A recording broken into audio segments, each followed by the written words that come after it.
Hare Krishna, I'm Sunita Sunel with you in 2 Minute Mahabharata stories. We'll continue to chant chapter 12, verse 17 of Bhagavad Gita. Yo narashyati na dveshti, na sochati na kankshati, shubha shubha parityagi, Bhaktiman yassa me priyaha. Let us see the translation.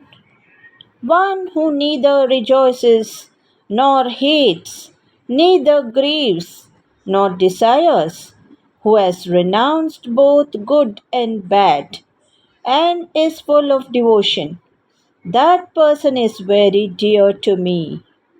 This verse points to equanimity, being steady through favorable and unfavorable events without clinging to outcomes.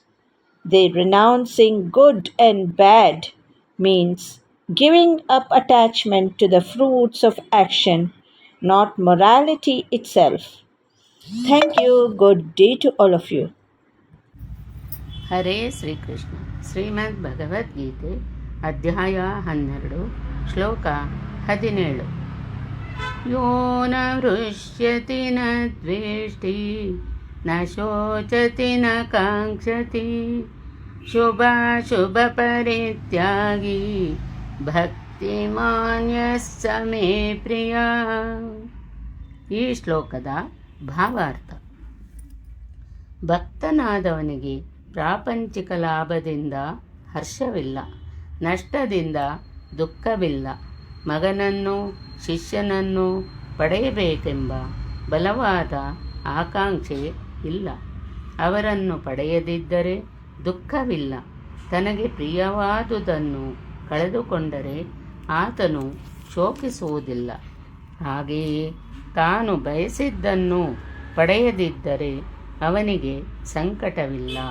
ಎಲ್ಲ ಬಗೆಯ ಶುಭಾಶುಭಗಳು ಪಾಪ ಕಾರ್ಯಗಳು ಎದುರಾದಾಗ ಅವನ್ನು ಮೀರುತ್ತಾನೆ. ಪರಮಪ್ರಭುವಿನ ತೃಪ್ತಿಗಾಗಿ ಅವನು ಎಲ್ಲ ಬಗೆಯ ಅಪಾಯಗಳನ್ನು ಸ್ವೀಕರಿಸಲು ಸಿದ್ಧನಾಗಿರುತ್ತಾನೆ. ಅವನ ಭಕ್ತಿ ಸೇವೆಗೆ ಅಡ್ಡಿ ಎನ್ನುವುದೇ ಇಲ್ಲ. ಇಂತಹ ಭಕ್ತನು ಕೃಷ್ಣನಿಗೆ ಬಹು ಪ್ರಿಯನಾದವನು. ಇವನು ಶತ್ರು, ಇವನು ಮಿತ್ರ ಎಂದಾಗಲಿ, ಮಾನವಿದು ಅವಮಾನವಿದು ಅಪಮಾನವಿದು ಎಂದಾಗಲಿ ಕುಂದುಕೊರತೆ ಎಣಿಸದೆ ಸಮನಾಗಿರುವವನು. ಅಂತಃಕರಣಗಳೆಲ್ಲವೂ ನೆಮ್ಮದಿಯಿಂದ ಇರುವವನು. ಬಿಸಿಲು, ಚಳಿ, ಸುಖ, ದುಃಖ ಮುಂತಾದ ದ್ವಂದ್ವಗಳಿಂದ ಮುಕ್ತನಾದವನು. ಆಸಕ್ತಿರಹಿತನು ಹಾಗೂ